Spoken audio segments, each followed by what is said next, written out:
რა გველოდება ახლო მომავალში.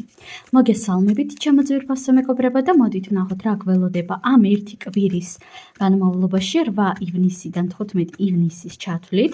ვარიანტი გვექნება სულ 2. დავარიგებ ახლავე პირადი კონსულტაციის მსურველებმა მომწერეთ პირადში და ვნახოთ აბა რა ელოდება პირველ ვარიანტს და რა ელოდება მეორე ვარიანტს ამ ერთი კვირის განმავლობაში. ქვებსაც დავამატებთ აუცილებლად. პირველი ვარიანტი ასეთი ქვა იყოს და მეორე ვარიანტი მოდით ასეთი ქვა. აირჩიეთ თქვენთვის სასურველი, თუ გჭირდებათ რა თქმა უნდა დააპაუზეთ. პირადი კონსულტაციის მსურველებმა მომწერეთ პირადში, იმიტომ რომ პირადი კონსულტაციები ყოველთვის არის ბევრად უფრო ზუსტი და ბევრად უფრო მორგებული თქვენზე.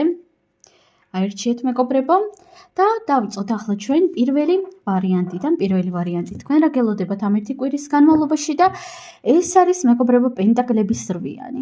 ეს არის იცით როგორი ენერგია, როდესაც თქვენ ხართ თქვენს საკუთარ, ასე ვთქვათ, სახელოსნოში, თქვენთვის რაღაცას აკეთებთ, თქვენთვის რაღაცას შრომობთ. თუმცა ეს შრომა არის საკმაოდ ნაყოფიერი, ეს შრომა არის ძალიან ესეთი მყარი, სტაბილურობის მომტანი, იმიტომ რომ 8-იანი ხომ 4 მეთქი 2 4-იანია, ხო? 4-იანი კი არის გარკვეული სტაბილურობა. და ნახეთ სახელოსნო რა თქმა უნდა გადაატანით იმ მნიშვნელობით, ვიღაცისთვის ეს იქნება რაღაც ნაყოფიერი მეცადინეობა, ვიღაცისთვის ნაყოფიერი ვარჯიში მაგალითად შეიძლება იყოს, ხო? თუმცა უმეტესობისთვის აქ რეზონირდება როგორც ნაყოფიერი მუშაობა უშუალოდ სამსახურის კუთხით. ვისაც გაქვთ სამსახური, სამსახურში იქნება მეტად ნაყოფიერი შრომა, მაგალითად შეიძლება აქ იყოს იგრძნოთ უბრალოდ თავად აი ამ მუშაობის სიმყარე, სტაბილურობა, ის თუ რეალურად რამდენს გააძლევთ თქვენი ამჟამინდელი სამსახური, ხო? ვინც მუშაობს კლიენტებზე, აუდიტორიაზე, აქაც იქნება კლიენტურ აუდიტორია საკმაოდ სტაბილურად, საკმაოდ ნაყოფიერად ამ ერთი კვირის განმავლობაში. ვისაც არ გაქვთ სამსახური და დაუშვოთ არ ეძებთ, ამ შემთხვევაში სხვა რაღაცაზე იქნება შრომა, რა თქმა უნდა, ხო? ვიღაცისთვის ეს არის სწავლა გავიმეორებ, ვიღაცისთვის ზოგადად რაღაც საინტერესოს კეთება, რაღაც საინტერესოს შექმნა, ხო? მაგრამ თითქოს თქვენი ხელებით მუშაობთ, რაღაც ასეთი წარმომიდგენია. რაღაც ასეთი. კარგი, დავამატოთ არკანები და ვნახოთ რა ელოდება პირველ ვარიანტს ამ ერთი კვირის განმავლობაში. რა გელოდებათ აბა? არკანი თასების დედოფალი, არკანი პენტაკლების პაჟი და არკანი ჩამოკიდებული კაცი, მეგობრებო. ნახეთ, პირველ რიგში მე თქვენ აქ გეტყოდით პენტაკლების მეფე უბრალოდ.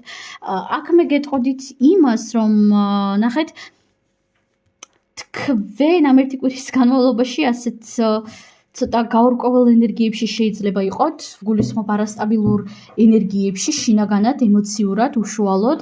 აქ შესაძლებელია იყოს ემოციური ფონი ცოტა გადაღლილი. ნახეთ, პერიოდულად ყველა ადამიანს და ყველა ადამიანის გონებას სჭირდება დასვენება ყველანაირი სახის ინფორმაციისგან. იმიტომ რომ მაგალითად ჩვენ როდესაც სოციალურ ქსელებში ვსკროლავთ, ამ ყველაფერს ჩვენი ტვინი იტევს, ხო? ამ მთელ ინფორმაციას მთელი ჩვენი ტვინი იტევს, უკაცრავად იწოვს. ეს ინფორმაცია არსად არ ქრება. და რა თქმა უნდა, ინფორმაციული გადატვირთვა ხდება ხოლმე ჩვენს გონებაში. და ძალიან მნიშვნელოვანი არის, რომ ჩვენი გონება, ჩვენი მეხსიერება პერიოდულად მოვასვენოთ, როგორც სოციალური ქსელებისგან, ასევე რაღაც, არ ვიცი, სიტყვაზე ვთქვათ, ზედმეტი ადამიანებისგან, ზედმეტი ინფორმაციებისგან ზოგადად. და აქ ძალიან მნიშვნელოვანი იქნება, რომ ზუსტად ეს ფილტრი ჩართოთ, იმიტომ რომ წინააღმდეგ შემთხვევაში სავსებით შესაძლებელია ემოციური გადაღლა იგრძნოთ. იცით, რა თქმა უნდა, გასაგები არის, რომ ფილმები, მუსიკა, თუნდაც ეგრეთ წოდებული TikTok-ები, Reels-ები, ეს ყველაფერი ყველას გვაინტერესებს, ასე თუ ისე, ხო? მეც ადამიანი ვარ, მეც მაინტერესებს მაგალითად. მაგრამ აი, რამდენად კარგიც არ უნდა იყოს ფილმი, რამდენად კარგიც არ უნდა იყოს დავუშვათ სერიალი, მუსიკა, სიმღერა, ნებისმიერი რაღაც. პერიოდულად გავიმეორებ, გჭირდება შესვენება, მაქსიმუმ რაღაც სამედიტაციო მუსიკების ჩართვა. ამას გირჩევდით ამ ერთი კვირის განმავლობაში პირველი ვარიანტი. შეძლების საკვარად ეცადეთ, რომ დაისვენოთ რაღაც ზედმეტი ინფორმაციებისგან. იმიტომ რომ აქ სავსებით შესაძლებელია იყოს გადაღლა. ამასთან ერთად ძალიან მნიშვნელოვანი გაფრთხილება თქვენთვის, მეგობრებო, ეს არის ის, რომ აქ იქნება გარკვეული პროვოკაციები თვით შეწირვასთან დაკავშირებით, მოდით ასე ვიტყვი. შესაძლებელია კონკრეტულმა ადამიანმა გააზრებულად თუ გაუაზრებლად გაგიყვანოთ ემოციებზე, მაგალითად გააზრებულად თუ გაუაზრებლად თავი შეგაცოდოთ და განახოთ თავისი ძალიან სუსტი მხარე და განახოთ ის თუ რამდენად ცუდად არის და თქვენი კეთილი გულის გამო სავსებით შესაძლებელია რომ გაუაზრებლად თუ გააზრებულადაც კი ძალიან ხშირად გააზრებულად აკეთებენ ამას ადამიანები, ზუსტად ამაში არის პრობლემა. თავი გასწიროთ თქვენი დრო, გასწიროთ თქვენი ფინანსები, გასწიროთ თქვენი რესურსები. დრო არის ჩემო ძვირფასო მეგობრებო, ყველაზე ძვირფასი რესურსი საერთოდ, რომელიც ყოველთვის იწირება, მოდით ასე ვიტყვი. ხშირ შემთხვევაში ძალიან არასასარგებლო, ძალიან ცუდ ადამიანებში, რომლებიც ამას არ იმსახურებენ, ვერ ხედავენ, ვერ აფასებენ. ამიტომაც ამ კუთხით იყავით ფრთხილად. რავითარ შემთხვევაში გაწირავთ საკუთარ თავს და საკუთარ რესურსებს სხვა ადამიანებისთვის. რავითარ შემთხვევაში. იმიტომ რომ აქ იქნება ამ ერთი კვირის განმავლობაში რაღაც მსგავსი პროვოკაციები და მოდით ვიქნები მაქსიმალურად პირდაპირ მესმის ეს შეიძლება ახლა ძალიან ბევრ თქვენგანს არ მოეწონოს, მაგრამ სამყაროს ძალიან არ უყვარს დისბალანსი. დიახ, ძალიან არ უყვარს და როდესაც ჩვენ ვცდილობთ რომ ვიყოთ ზედმეტად კეთილები, ზედმეტად დავუდგეთ ადამიანს გვერდში, დამიჯერეთ ასეთი სიკეთეები ძალიან ხშირად შეიძლება იყოს დასჯადი. ალბათ ბევრ თქვენგანს უფიქრია, შეუმჩნევია, რომ ვიღაც ადამიანს უყურებ, თითქოს კეთილია, სხვებისთვის თავს წირავს, ისეთი კარგი, ისეთი გადასარევი ადამიანია, იმდენ რაღაცას აკეთებს და რატომ ემართება რაღაც უბედურება, რატომ ემართება რაღაც ცუდი. იმიტომ რომ სადღაც ადამიანმა დაარღვია ბალანსი. ყველას და ყოველთვის არ უნდა დავეხმაროთ. და მეცაც ვიტყვი, როდესაც ჩვენ ვეხმარებით ადამიანს, მაშინ როდესაც ადამიანი ამას არ ითხოვს, ძალიან ხშირად ჩვენ მას ვართმევთ ცხოვრებისეულ ძალიან მნიშვნელოვან გაკვეთილს. იცით როგორ გაკვეთილს? ისწავლოს დახმარების თხოვნა. დიახ, ესეც მნიშვნელოვანია, ესეც უნდა იცოდეს ადამიანმა, მეცაც ვიტყვი, როდესაც ადამიანი გთხოვს დახმარებას, ყოველთვის დასახმარებელი ნამდვილად არ არის და მით უმეტეს როდესაც არ გთხოვენ, ხო, მით უმეტეს არ არის და არ არის, ხო? ამიტომაც ამ კუთხით იყავით ფრთხილად და გავფრთხილდით თქვენს რესურსებს. პირველი ვარიანტი. ამაზე დამშვიდობებით და მოდით ახლა გადავიდეთ ჩვენ მეორე ვარიანტი. ნახოთ აბა თქვენთან რა ხდება და თქვენთანაც აქ ამოვიდა, უბრალოდ თქვენთან აქ ამოვიდა უფროსი არკანი სამართლიანობა, მეგობრებო. რას გეტყვით? პირველ რიგში მეორე ვარიანტი აუცილებლად მოусმინეთ პირველი ვარიანტის დასასრულს, იმიტომ რომ ეს ინფორმაცია ბალანსთან დაკავშირებით თქვენც აუცილებლად უნდა გაითვალისწინოთ, არ დაარღვიოთ არავითარ შემთხვევაში ბალანსი.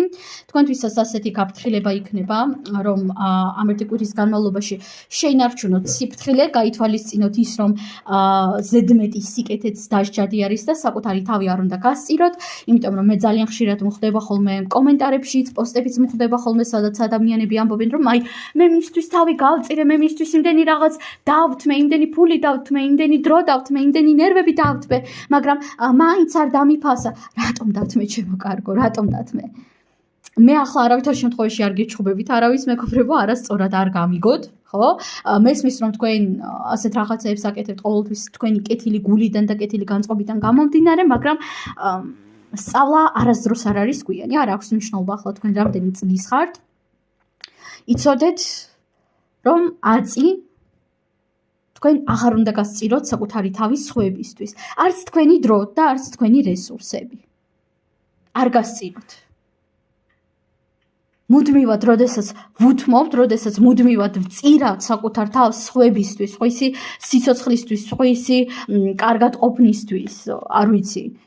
რომც ეს იყოს, არ ვიცი, გამარი, შვილი, ნებისმიერი ვინმე. გასაგები არის ჩემთვის თქვენი სურვილი, მეც ძალიან ხშირად მაქვს ჩემი ახლობლების მიმართ ზუსტად ანალოგიური სურვილი, რომ დავეხმარო, რომ თავიც კი გავწირო, მაგრამ ეს არ არის მეგობრებო სწორი. ყველაფერს სჭირდება ბალანსი, ყველაფერს აქვს თავისი დრო, გასაგები არის რაღაც მომენტში შეიძლება გავრისკოთ და უნდა გავრისკოთ კიდევაც, მაგრამ ეს არის ძალიან იშვიათი შემთხვევები, პირდაპირ გეუბნებით. ეს არის ძალიან იშვიათი შემთხვევები. და არ დაარღვიოთ ბალანსი. იმიტომ რომ კიდევ ერთხელ გეტყვით, ზედმეტად ბევრი სიკეთე დასჯადია. დავამატოთ არკანები და ვნახოთ, რა ელოდება მეორე ვარიანტს ამ ერთი კვირის განმავლობაში. არკანის სამსჯავრო. შეხედეთ სამართლიანობა და სამსჯავრო. ნახეთ, ხო. პირველ რიგში გარკვეული წარსული სცენარები ეცდება დაბრუნდეს თქვენს რეალობაში. იცით ახლა როგორ პოზიციაში გხედავთ, როდესაც სამყარო თქვენ გამოწმებთ, როდესაც სამყარო თქვენ გაკვირდებათ. რამდენად კარგად ისწავლეთ რეალურად კონკრეტული გაკვეთილები, რამდენად კარგად და სწორად მიიღეთ ინფორმაცია. ჩვენ ძალიან ხშირად გგონია, რომ ჩვენ ვართ ასეთი ძალიან ჭკვიანები, ძალიან ყოჩაღები, ძალიან მალევე გავდივართ გარკვეულ კარმულ გაკვეთილებს, ძალიან მალე ვისწავლეთ, რომ აი როგორც იქნა ვისწავლე, როგორ უნდა მოვიქცე ადამიანებთან, როგორ უნდა დავაფასო საკუთარი თავი, როგორც იქნა ვისწავლე ეს, როგორც იქნა ვისწავლე ის და ასე შემდეგ.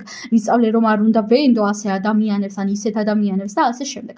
ჩვენ ხშირად გგონია ასე, მაგრამ ყოველთვის ეს ასე არ არის და ნახეთ, ამ დროს, როდესაც ჩვენ გარკვეული გაკვეთილი გავიარეთ, გავდივართ უფრო სწორად, გავივლით გარკვეულ ეტაპებს, სამყარო გვიგზავნის ხოლმე გამოცდების სახით ან ადამიანებს, მაგალითად კონკრეტული ადამიანი შეიძლება გამოგზავნოს, რომელმაც უკვე გული გაგიტეხათ არაერთხელ, რომელსაც უკვე არაერთხელ ტყუილად ენდეთ და ფიქრობდით, რომ აი უკვე ვისწავლე ჭკუა და აღარასდროს აღარ ვენდობი ამ ადამიანსო, ხო? გიგზავნით ხოლმე და გაკვირდებათ. სამყარო ამ დროს გაკვირდებათ, აი რამდენად ისწავლე გაკვეთილი. კი შენ გგონია რომ ისწავლე, მაგრამ რამდენად ისწავლე? და ამ დროს რა თქმა უნდა თქვენს გეძლევათ იმის საშუალება, იმის შანსი, რომ თავადაც დააკვირდეთ საკუთარ თავს, რამდენად კარგად ვისწავლე. ვისწავლე? თუ ისევ იგივე შეცდომას დავუშვებ. ამიტომაც ამ კუთხით იყავით ყურადღებით წარსულ სცენარებთან, მეგობრებო. და მანამ სანამ გააკეთებთ რაღაცას, მანამ სანამ ისევ ძველ სცენარში შეხვალთ, დაუსვით საკუთარ თავს შეკითხვა. მიიღებს ისევ იგივე გაკვეთილების გავლა, მაგრამ უფრო მტკივნეულად.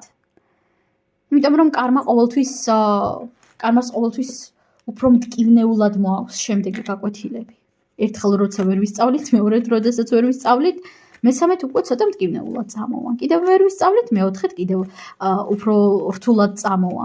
განსაკუთრებით სამჯერ როდესაც ხდება ეს, უკვე საკმაოდ რთული ხდება ამ სცენარის ჩამოშლა. ამიტომაც სანამ რაღაცას გააკეთებთ, სანამ მაგალითად წარსულ ადამიანებს შემოუშვებთ თქვენს რეალობაში, წარსულ სცენარებს შემოუშვებთ თქვენს რეალობაში, დავუსვით საკუთარ თავს შეკითხვა, გინდათ თუ არა ისევ იგივე პროცესების გადატანა, რაც აქამდე გადაიტანეთ. ამ კუთხით იყავით ფრთხილად. კიდევ მინდა დავამატო არკანები, რა ელოდება მეორე ვარიანტს ამ ერთი კვირის განმავლობაში. გაფრთხილება გასაგები არის, მაგრამ კვერთხების ტუზი, ენერგიის გამოღვიძება, ენერგიის გამოთავისუფლება. პირველ რიგში არ ვიცი საიდან წამოვიდა ეს აზრი, ეს ენერგია, მაგრამ ამ არკანს როდესაც დავხედე, ვიგრძენი ის რომ პირველ რიგში ზოგ თქვენგანს, მაგალითად ვისაც გქონდათ გაკეთებული გარკვეული მანიფესტაცია, ან ვისაც გქონდათ აღებული ასკეზა, აქ დიდი შანსია ამ ერთი კვირის განმავლობაში ამ ასკეზამ, ამ მანიფესტაციამ დადოს თქვენთვის გარკვეული შედეგები, მაგალითად დაიწყოს ასრულება, დაინახოთ თქვენი სურვილის ასრულება, ხო? ასევე ეს არის ენერგიის გამოთავისუფლება რა კუთხით. ნახეთ, თქვენ თუ ამ გამოცდას კარგად ჩააბარებთ, თქვენ თუ დაანახებთ სამყაროს და უპირველეს ყოვლისა საკუთარ თავს, რომ აი, კი, მე ვისწავლე, მე ჩავაბარე ეს გამოცდა, 10-იანი დამეწერა სამყაროსგან, ამ შემთხვევაში თქვენ სამყარო აუცილებლად დაგაჯილდოვებ და დაგაჯილდოვებ ძალიან კარგად. რაღაც თქვენი სანუკვარი სურვილი ასრულდება, როგორც მინიმუმ, ასევე აქ შესაძლებელია იყოს ის, რომ მოგეცეთ რესურსები, მოგეცეთ ენერგია კონკრეტული მიზნებისთვის, კონკრეტული ქმედებებისთვის, ყველასთვის სამწუხაროდ თუ საბედნიეროდ ინდივიდუალურად რეზონირდება ძალიან. ამიტომაც, აბა თქვენ იცით, გისურვებთ წარმატებებს და გახსოვდეთ, რომ გამოცდების დროს მასწავლებლები ჩუმად არიან. მე ყველაფერი გითხარით, მე ყველაფერი გადმოგეცით და გისურვებთ წარმატებებს.